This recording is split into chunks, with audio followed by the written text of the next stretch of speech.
On June 6, 2021, 20-year-old Nathaniel Venelman ran down a Muslim family. 4 people were killed and 1 was injured. But before we go any further, hello, and welcome to the Murder House Radio Show. I'm your host, X. On this show, we will be covering serial killers, disappearances, true crime, and the most deplorable things and people in history. Uploads will take place every Friday at 4:30 Mountain Standard Time. Please hit the like and subscribe button, and hit the bell notification to get all notifications, and hit the follow button if you are listening on a podcasting platform. With all that out of the way, sit back, grab some coffee or whatever your preferred beverage is, turn down the lights, and enjoy the show. All 5 victims were from the same family. They were a Muslim family from Pakistan. The victims whom passed were the husband, whom was 46, his wife, who was 44, their 15-year-old daughter, and the father's 74-year-old mother. The survivor was the family's 9-year-old son. However, I couldn't find the names of the victims. Nathaniel Venelman, whom I will be referring to as Nathan, was born on the 20th of December, 2000. His father was Mark Venelman, and his mother was Elisa Bissett. He had 5 siblings, and they were all homeschooled. They attended Bethel Baptist Church in Strathroy, Ontario. His father worked in an IT department. Nathan graduated high school and enrolled in Strathroy District College. In 2016, when Nathan was approximately 16, his parents filed for divorce. His mom got sole custody. Nathan moved out of the house in 2017. In Canada, when you turn 16, you can legally function as an adult. I'm pretty sure your parents have to sign over that right for you, but I'm not 100% sure. But when you're 16, you can function as an adult in Canada. Divorce records showed that Nathan was prone to anger and was medicated for mental illness. I wasn't able to find out what mental illness or mental illnesses Nathan may have had.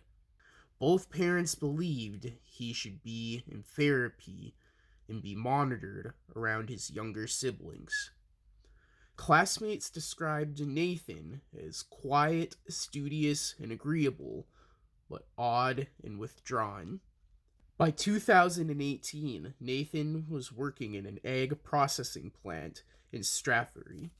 In September 2018, he enrolled in Fanshawe College, studying architectural drafting. He was able to make friends easily and moved into a basement suite with a friend from work.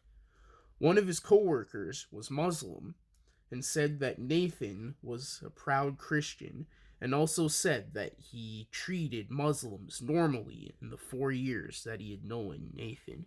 A coworker even went as far to say that the attacks and the murders were extremely out of character. However, others recall racist rants against black people, as well as anti-Semitic conspiracy theories. He also drank often and heavily at karaoke bars with friends. Nathan had several petty run-ins with the police due to his drinking. During his interrogation, Nathan said that he considered to commit another terror attack on abortion doctors when he was 13. He was also involved in anti-lockdown protests. He also volunteered in 2019 for the Canadian election for the Christian Heritage Party. During the pandemic, Nathan spent a lot of time researching media dishonesty and the role of Western governments in covering up crimes committed by minorities against white people. However, in fear of being put on watch lists, Nathan didn't interact with others who had similar views. He also told detectives he wanted ethnic autonomy and to not give minorities everything. In January of 2021, Nathan bought a 2016 pickup and had bull bars installed. He said to a friend that the bull bars were for ramming cops. Nathan also stated to police that the attack was 100% politically motivated, and that he also read an anti-immigration manifesto written by white supremacists that committed the Norway attacks in 2011. On May 4th, 2021, a month before the attacks, Nathan was working on his own manifesto that explained his attack. His manifesto was titled A White Awakening. His manifesto also supported white nationalism and expressed hatred towards Muslims and called for the end of multiculturalism. At 8:44 p.m., Nathan pulled up to a cab parked at Cherry Hill Village Mall, about 7 kilometers from the attack. Nathan approached the cab driver and stated that he had just killed people and asked the man to call the police. Nathan was wearing a military-styled helmet and a bulletproof vest which may have had swastikas on it, and the truck was covered in blood. Nathan even asked the cab driver to record his arrest. The arresting officer described Nathan as not appearing to be upset in the slightest, and that he was happy, smiling, and giddy. Nathan's trial was the first in Canadian history involving terrorism charges. Nathan was charged with 4 counts of murder and 1 count of attempted murder. On June 10th, he made a court appearance without a lawyer and was given time to find one. On June 14th, all charges were upgraded to include the terrorism. On July 25th, 2022, the judge said the trial should be moved from London, Ontario, because of the intense, emotional local media coverage. He did this because it would be difficult to find an impartial jury. The trial began on September 5th, 2023. Nathan pled not guilty to all charges. After 6 hours of deliberation, Nathan was found guilty on all charges. The verdict came with a minimum sentence of 25 years. I assume it is 25 years per charge, because 25 years, even by Canadian standards, for taking out 4 people is ludicrous. 100% insane. Nathan's sentencing hearing was scheduled for January 4th and 5th of 2024, this year. The hearing is expected to have 68 victim impact statements read. This case is still ongoing, and we are still awaiting the sentencing. So that being said, I will give an update once that happens. When I was researching this video, it still hasn't been updated, I guess you could say.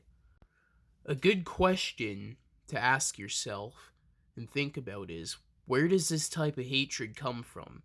Especially from such a young man in Canada. Why would he decide to run down a Muslim family?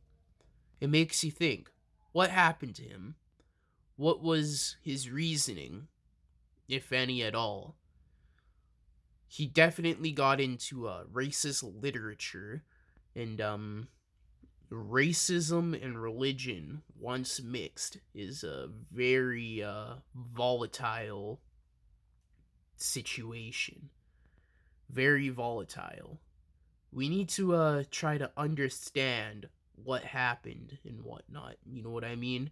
So we can prevent this kind of stuff from happening in the future. But yeah, it's definitely wild. It is definitely wild. Maybe social media has a big part to play in this, because once you start to understand something, if you're not careful, you can become desensitized to it and start to agree with it. And once you start to agree with it, your thoughts can potentially become actions. And before you know it, you end up like Nathan, and a tragic event such as this takes place. But yeah, it's definitely very, very tragic. But yeah, that is the case of Nathaniel Vittleman, the London, Ontario truck attack. Thank you for listening to this episode of the Murder House Radio Show. Please like, comment, subscribe, and share for more if you are viewing on YouTube. Leave recommendations for future episodes in the comments.